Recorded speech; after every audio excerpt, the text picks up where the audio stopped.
డబ్బు చాలా డేంజరస్. అది మన కంట్రోల్లో ఉన్నంత వరకు ఏ ప్రాబ్లము ఉండదు. మనం దాని కంట్రోల్లోకి వెళ్తే అన్ని సమస్యలే. ఓ అమ్మాయి విషయంలో రెండోదే జరిగింది. మనీ ఉంది కదా అని ఇష్టం వచ్చినట్లు తిరిగింది. పబ్బులు క్లబ్బుల్లో ఎంజాయ్ చేసింది. ఓ రోజు బ్రేకింగ్ న్యూస్ ఒకటి ఆమెకు షాక్ ఇచ్చింది. కట్ చేస్తే ఓ ప్లాన్ సీక్రెట్గా అమలైంది. డబ్బు కోసం అడ్డదారులు తొక్కిన యువతి కథే ఇవాల్టి ఎపిసోడ్. ఎన్నో ఎదురు దెబ్బలు, ఎంతో జీవితాన్ని చూశారు. ముసలి వాళ్ళైపోయినా ఎవరిపైన ఆధారపడకుండా వాళ్ళ బతికేదో వాళ్ళు బతుకుతున్నారు. ఇంతలో ఆ ఇంట్లో ఓ పిడుగు పడింది. అది వాళ్ళ జీవితాన్ని చీకటి చేసింది. అదేంటో ఏం జరిగిందో తెలుసుకుందాం. ఈయన పేరు రామారావు.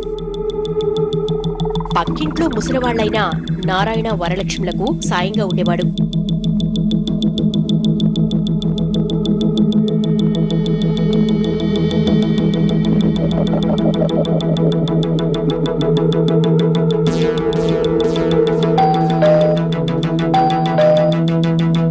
తలుపు బయట గడియ వేసి ఉండడంతో ఇద్దరూ పని మీద బయటికెళ్లారేమో అనుకున్నాడు.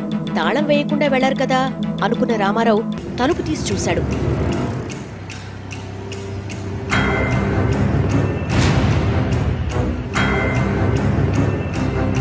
అంతే, shocking scene. Narayana వరలక్ష్మిలను బంధించిందెవరు?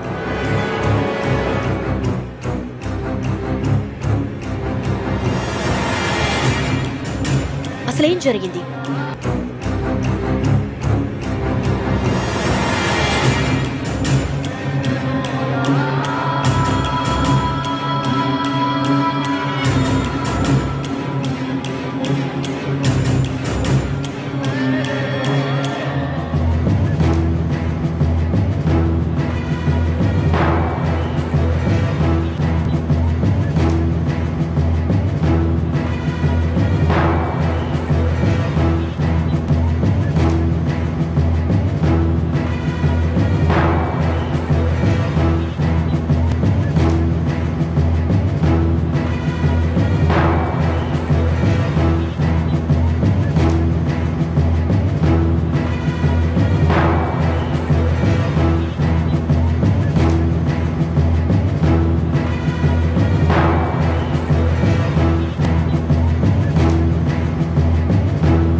Crime branch ఆఫీసర్ల ఎంక్వైరీ మొదలైంది.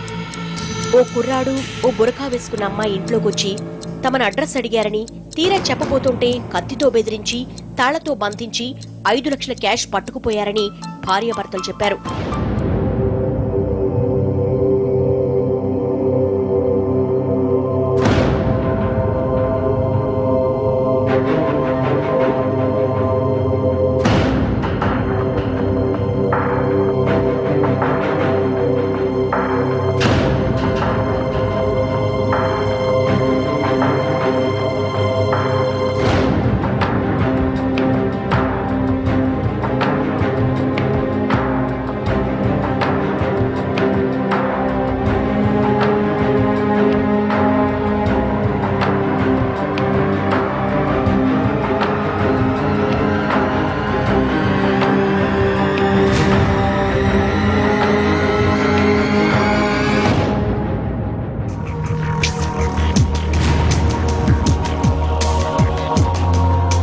ఫోరెన్సిక్ టీమ్ కు కాల్ చేసిన ఆఫీసర్లు ఎంక్వైరీ చేస్తామంటూ అక్కడి నుంచి బయలుదేరారు.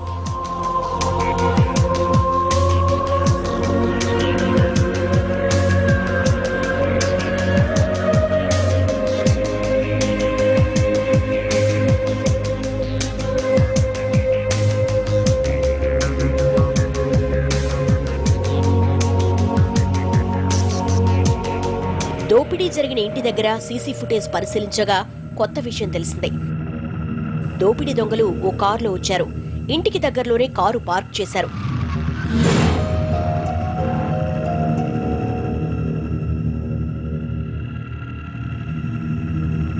తిన్నగా ఇంట్లోకి వెళ్లినట్లు దృశ్యాలున్నాయి.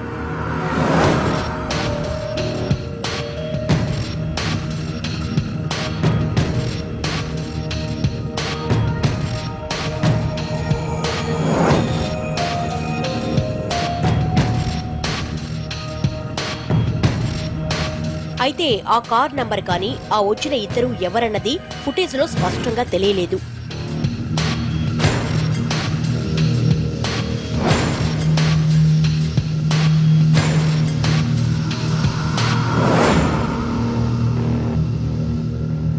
సార్, దోపిడీ ఎలా జరిగిందో చూస్తే బాగా ఎక్స్పీరియన్స్ ఉన్నోళ్లే చేసినట్లు కనిపిస్తోంది.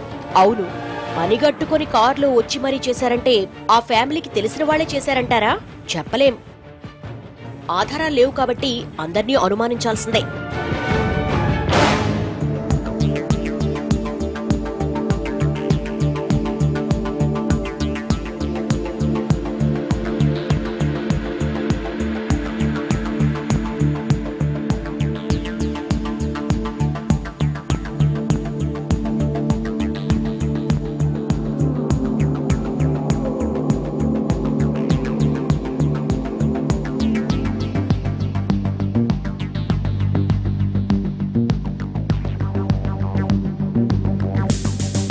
బంగారం షాపుకెళ్లిన ప్రణీత ₹1,00,000 చెల్లించి 3 నెలల కిందట తను తాకట్టు పెట్టిన నగల్ని విడిపించుకుంది.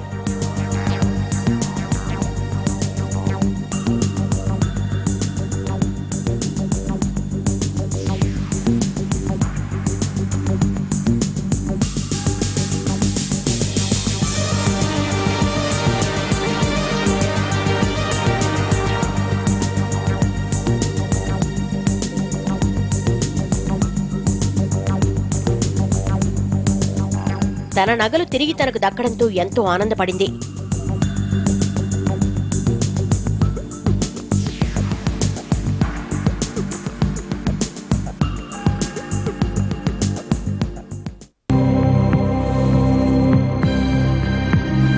క్రైమ్ బ్రాంచ్ ఆఫీసర్లు ఫోరెన్సిక్ రిపోర్ట్ను పరిశీలించారు. దోపిడీ జరిగిన ఇంట్లో 2 రకాల వేలిముద్రలు దొరికాయి. అయితే అవి ఇదివరకు దోపిడీ చేసిన నేరగాళ్ల ఫింగర్ ప్రింట్స్ తో సరిపోలలేదు. కొత్త వాళ్లెవరో ఈ దోపిడీకి పాల్పడి ఉంటారని అంచనాకొచ్చారు ఆఫీసర్లు.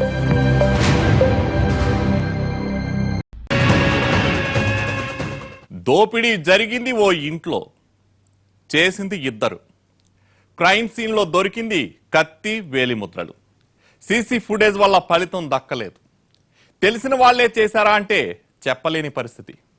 బయట వాళ్ళు చేశారా అంటే అది తెలియదు. ఓవరాల్ గా ఆఫీసర్ల దగ్గర నేరస్తుల్ని కనిపెట్టేందుకు ఏ ఆధారమూ లేదు. మరి కేసు ఎలా సాల్వ్ అయింది, ఆఫీసర్లు ఏం చేశారో ఇప్పుడు చూద్దాం.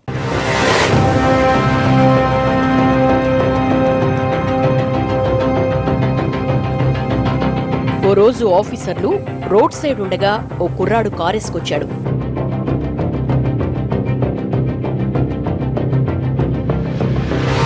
ఆ కుర్రాడు సిగరెట్ తాగడం మొదలుపెట్టాడు. యథాలాపంగా ఆ కారును చూసిన ఆఫీసర్ పద్మాకర్కు డౌట్ వచ్చింది. ఆ కారుపై ఉన్న స్టిక్కర్, సీసీ ఫుటేజ్లో కనిపించిన కారుపై ఉన్న స్టిక్కర్ ఒకేలా ఉన్నట్లు అనిపించింది ఆయనకు.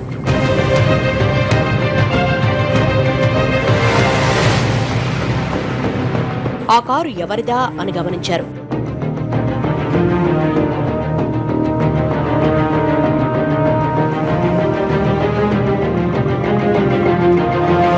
అప్పటికే ఆ కారును గమనిస్తున్న ఆఫీసర్లు దాని నెంబర్ను ఫోటో తీశారు. కాసేపటికి ఆ కుర్రాడు సిగరెట్ తాగేసి కారు దగ్గరకు వెళ్లాడు.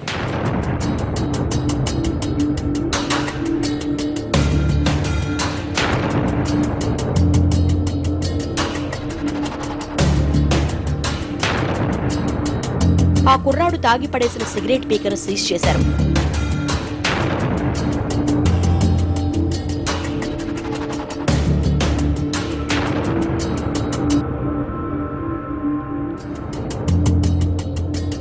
దీనిపై ఉన్న వేలి ముద్రలను చెక్ చేయాలంటూ ఫోరెన్సిక్ టీమ్ కు కాల్ చేశారు.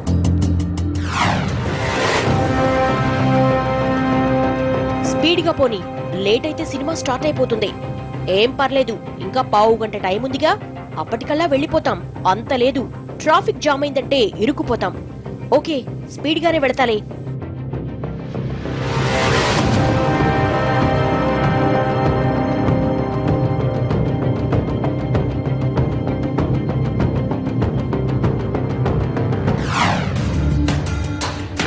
క్రైమ్ బ్రాంచ్ కి రెండోసారి ఫోరెన్సిక్ రిపోర్ట్ వచ్చింది. వాళ్ళు అనుకున్నట్లుగానే ఆ ఇంట్లో దొరికిన వేలిముద్రలు, సిగరెట్ పై ఉన్న వేలిముద్రలు ఒకటేనని తేలింది. అప్పటికే కారు నెంబర్ ఆధారంగా అడ్రస్ కనుక్కున్న ఆఫీసర్లు దోపిడీ చేసింది 25 ఏళ్ల భరత్ అని తెలుసుకున్నారు.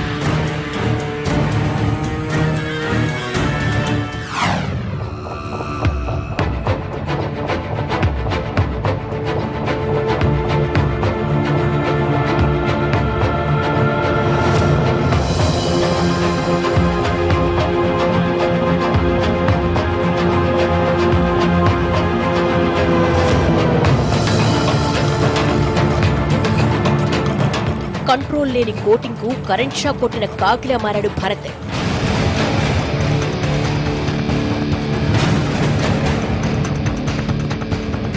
నాకేం సంబంధం లేదు, నాకేం తెలీదు, అంతా ప్రణీతే చేసింది.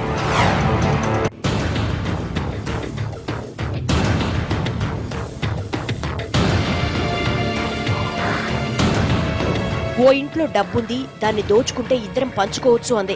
దోచుకోవడం అంత తేలిక, పోలీసులకు తెలిస్తే తోలు తీస్తారు అన్నాడు. అంత లేదు, పోలీసులకు తెలిసే ఛాన్సే ఉండదు. నీకెందుకు, నేను చూసుకుంటాను కదా.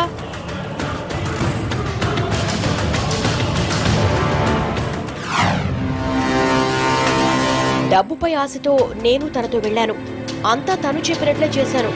రేయ్, నువ్వేదో స్టోరీ చెబితే మేము నమ్మాలా? ఆ ప్రణీతను కూడా తీసుకొచ్చి అప్పుడు చెబుతాం ఆ సంగతి.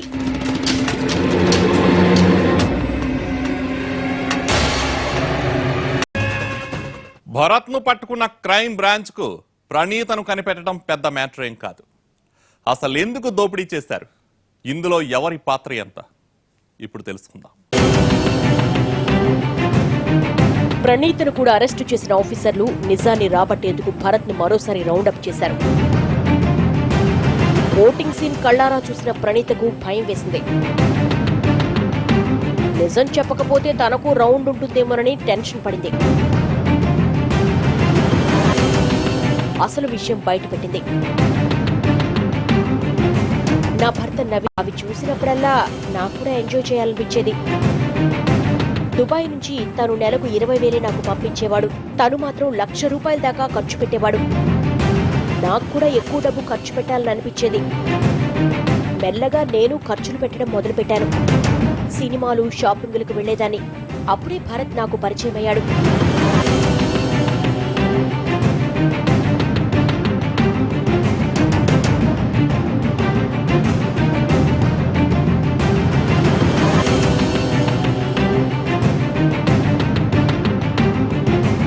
భరత్ ఇల్లు మా ఇంటి దగ్గరలోనే. తనకు కూడా నాలాగే బయట తిరగడం అంటే ఇష్టం. ఇద్దరం కలిసి తిరగడం మొదలుపెట్టాం. మా ఇద్దరి మధ్య పరిచయం పెరిగింది. దాదాపు ఫ్రెండ్స్ అయ్యాం. పబ్బులకు, క్లబ్బులకు కలిసి వెళ్లడం మొదలుపెట్టాం.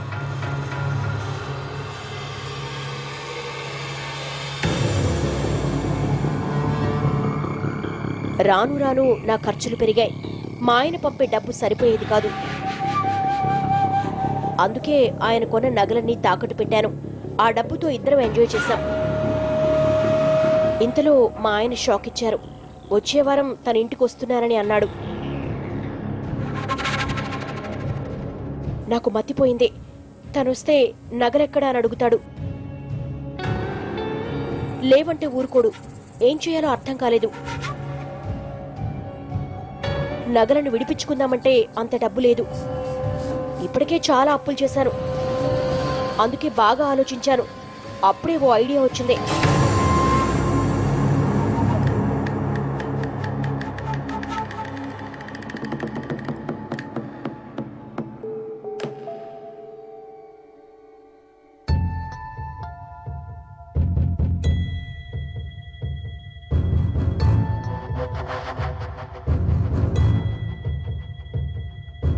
మా ఇంటికి దగ్గరలోనే ముసలివాళ్లైన నారాయణ, వరలక్ష్మి ఒంటరిగా నివసిస్తున్నారు. వాళ్ల పిల్లలు అమెరికాలో ఉంటారు. ముసలోళ్ల దగ్గర చాలా డబ్బులుండడంతో వాటిని లాక్కుందామని భరత్తో అన్నాను. మొదట తనొద్దన్నాడు. ఇద్దరం పంచుకుందాం అనడంతో తను కూడా ఒప్పుకున్నాడు.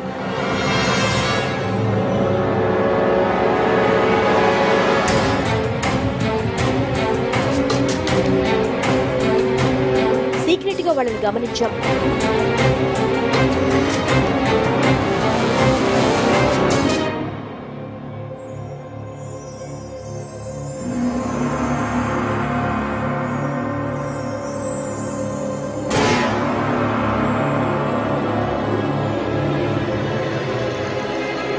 తర్వాత ప్లాన్ అమలు చేశాం.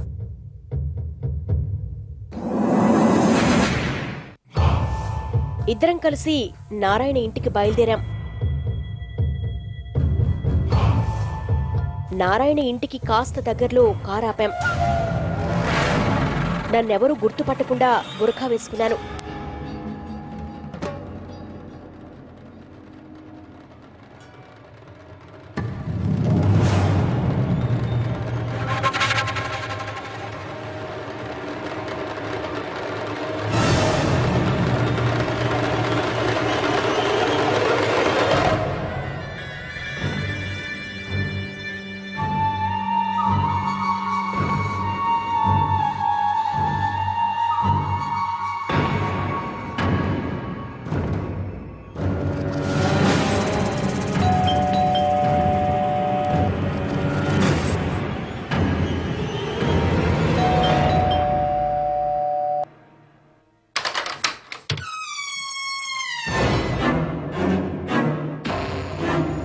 అడ్రస్ చెప్పమంటూ ఇంట్లోకి వెళ్ళాం.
అలా ఇంట్లోని మనీ తీసుకుని పారిపోయాం.